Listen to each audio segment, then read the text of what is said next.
integrative or integrated oncology. All it means is you put together psychological care, pain, nutrition, cancer comorbidity management under one roof.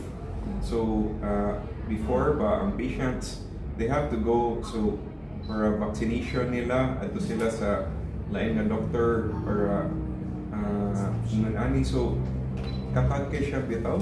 So why not iusa tanan? So yeah, so you have the medical oncologists, your cancer support team, your surgeons here. So the patients don't have to go to so many different parts, and that's why we're trying to help the patients understand.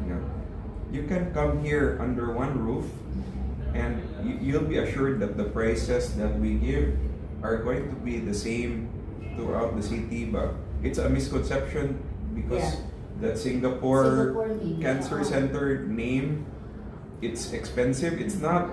If you just give us a try, you'll really know that the quality of care is there, and it's we are PhilHealth accredited, and the prices are okay. Nasa Buenos, the Filipinos deserve better. Hindi pwedeng you already have cancer, it's one of the most dreaded diseases, and then you'll be treated in a facility which is substandard. I don't think that's fair. But going back to integrative oncology, many people are practicing alternative medicine. Alternative, not necessarily medicine. Many people are going into alternative practices to treat their cancer, and then they will come to us at advanced stages already.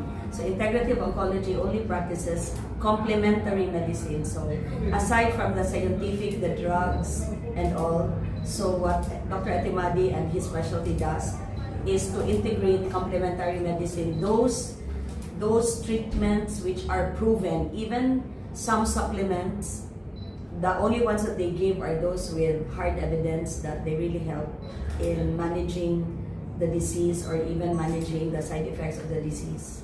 And even for other treatments like music therapy, massage, and acupuncture, they're already considered complementary medicine. So please help us advocate to the people, to the ordinary lay persons, that we should not be practicing alternative medicine, but only go for scientific-based medicine, and only to be cared for by trained professionals, trained doctors who are experts in the field of cancer.